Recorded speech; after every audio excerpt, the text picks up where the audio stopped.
reports, meanwhile, this morning, Jeffrey Epstein's guards falsified records to show that they were keeping an eye on Epstein. Surveillance video revealing that they did not make regular checks as they were supposed to, as claimed in those official logs. Let's bring in our A-team. Brad Blakeman, former deputy assistant to President George W. Bush. Leslie Marshall, a progressive radio show host and Fox News contributor, and Jeff Mason, Reuters White House reporter. Good morning to all of you. Morning. Well, start us off here, Jason, first on what we are learning, the new details on the guards that were on duty and what they were supposed to have been doing, what they said they did, and what never happened. Yeah, well, a bunch of media is reporting that the two guards who were assigned to be checking on Epstein every 30 minutes or so apparently either fell asleep or did not make those checks, and then afterwards, after about 3 hours of not going in to see him, falsified the record suggesting that they had. So that is certainly putting more pressure on the Justice Department, certainly putting pressure on that prison, and they have been put on administrative leave while the warden has been reassigned. The situation gets messier, Brad. It does. And as a lawyer, I'm appalled that this was even able to take place. You had obviously a warden who did not have control over the institution.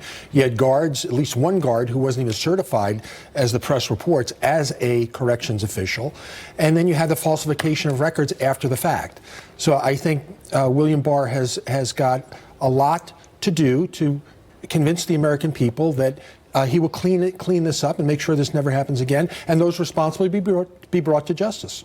I would agree with that. The integrity of the Justice Department is on the line here. I mean, first of all, when you look at Suicide Watch, there are two ways that it's done in every facility in the nation. And one is that you have somebody 24/7, but that takes people and money.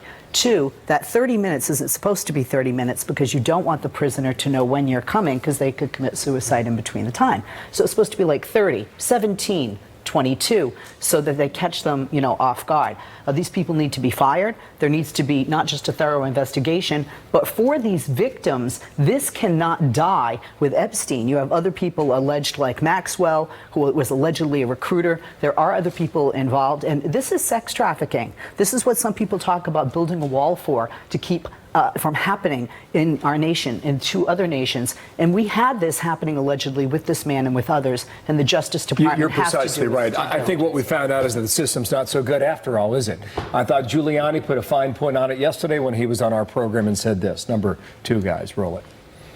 This argument over whether he was on suicide watch or not is like silly, because if he wasn't on suicide watch, he should have been on watch. The guy was a high-risk prisoner, wasn't he? I mean, he's a guy that there are probably 50 very important people that have a motive to kill him. We don't even know who they are. I do not understand how anyone can explain not having him under 24-hour surveillance or not checking the camera constantly. So, I mean, his big point is suicide watch, take the suicide out of it, put the guy on watch. Hannity said this last night as well. Watch. I don't know what happened here. I don't know what he knew. I don't know who did what. But I do know that people that were victims here, they deserve justice and answers. That is what this system is about, what it should be about. Let's get to where the truth will bring us. And by the way, anybody that assisted Epstein, anyone participating in his rampant abuse of children, they all need to be held accountable. You all agree with that sentiment as well. You were with the president yesterday in Pennsylvania? I was. The president came under some criticism in the last few days for having retweeted a conspiracy theory about the Clintons' involvement in this entire affair. And I asked him if he really believed that the Clintons were in any way related or responsible for Epstein's death. And he says, I have no idea, but suggested that it would be good for people to find out whether Bill Clinton had gone to this island that Epstein owned. So he's been under a lot of criticism for that. Gotcha. Definitely did not stand down. All right. Also, the administration coming under fire for these changes to green card status. Ken Cuccinelli is defending that rule change here. Refugees and asylees and domestic violence victims and trafficking victims, all the humanitarian categories are not covered by the public charge rule at all. America has been the most generous country in the history of the world when it comes to having open arms to the rest of the world. But look, America's immigration system is first and foremost for the benefit of America and Americans who are here today and are our citizens. Brad, Democrats have been really hammering the administration for this move, saying it unfairly targets some. It's not so. We're a nation of laws. we expect people to obey our laws, our citizens and those who seek to come to our country. You have to do it legally. You have to do it by our terms. And Democrats are making the case for Republicans by taking on the president with regard to his new orders with regard to green cards. They're making our case. Democrats claim they're not a burden on local municipalities. Well, Democrats say they are now by challenging the president. So what is the case Democrats are making against this, Leslie? Well, you said they have to come here legally. They are here legally, and some of them already have green cards and could risk losing them. We're also looking at programs like Medicaid, which covers disability. I mean, if you come to this country and you work for somebody in the United States who has offered you a job, and you come here for that job legally, and you get your green card, your resident alienship, or you're waiting for that and it's pending, and you get hurt, you're not allowed to partake of our program to take care of it. You know, yesterday everybody was talking about the Statue of Liberty. Really, we've got to white out what it says. This is not just cruel. It targets low-income minorities specifically, and I fear, and many Democrats fear, that it becomes the rich write a check, they can get a green card.